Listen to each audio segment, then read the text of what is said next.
What's going on, guys? Nathan here with the Lore Lounge, and today I'm going to tell you a brief history of the new first-person survival game, Escape from Tarkov.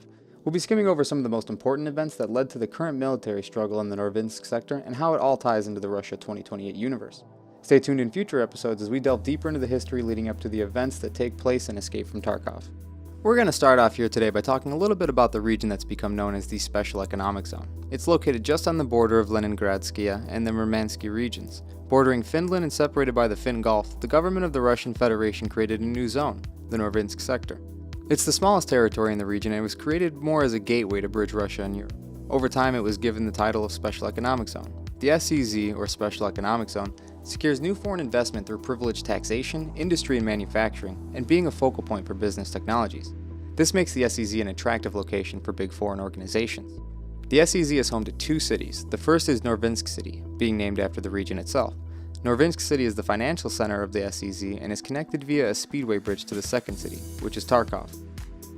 So why exactly is Tarkov so important to this region? Well, with the construction of the international gas pipeline Severny Potok, Tarkov has become the largest city in the region and has become a marvel of industry and trade, a lot of which is due to it being home to advanced transport systems, a multitude of railroads, and having a port off of the Finn Gulf. It is a city dedicated to raw material and resource manufacturing, thus solidifying the region as an essential business, economic, and trade gateway between Russia and Europe. So what exactly led to the current climate of Tarkov?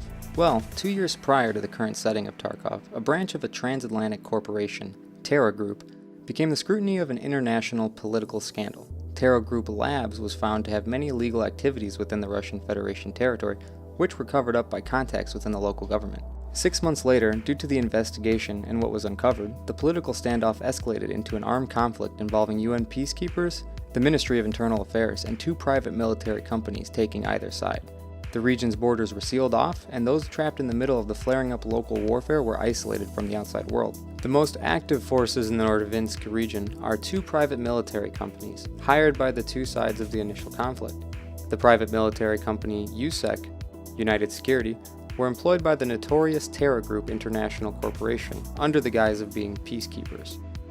The USEC helps to deter the investigation of the Terra Group Labs through armed clashes and the protection of all the illegal research that has continued despite laws and prohibitions. According to intelligence agencies, USEC provides armed cover to illegal work and research of the foreign company, whereas BEAR, Battle Encounter Assault Regiment, were allegedly created by a direct order of the Russian government and were employed by the Norvinsk region officials to uncover any evidence of the Terra Group illicit activities. The situation continually grows more complicated, with members of PMC BEAR slowly securing borders and destroying product from the Terra Group's labs. This causes many clashes with PMC USEC, who are consistently trying to combat their efforts. In the midst of this conflict, a third group emerged.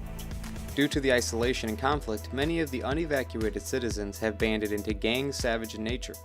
Deciding to make the best of the current situation, these gangs travel around scavenging and looting the city of Tarkov and redistributing their power. They are not afraid to murder other civilians or engage with either PMC if it means they have something to gain or sell from it. These gangs are called Scavs, short for scavengers. Most gangs are small, however, a few of these gangs are on the rise under central leadership, namely under three armed groups: the Zelenov armed group, the Pashutin armed group, and the Grizzly armed group. So this has been a pretty brief overview of the events that have happened over the past 2 years that lead us into the current storyline that takes place in Escape from Tarkov. Thanks for joining us in the lounge today, guys. If you enjoyed this video and want to know more about Tarkov, make sure to hit subscribe as we'll be expanding more on this lore in the coming episodes. And if you have any suggestions of lore that you would want to see expanded on, leave a comment below and join the discussion. Thanks for watching, and we'll see you guys next time in the Lore Lounge.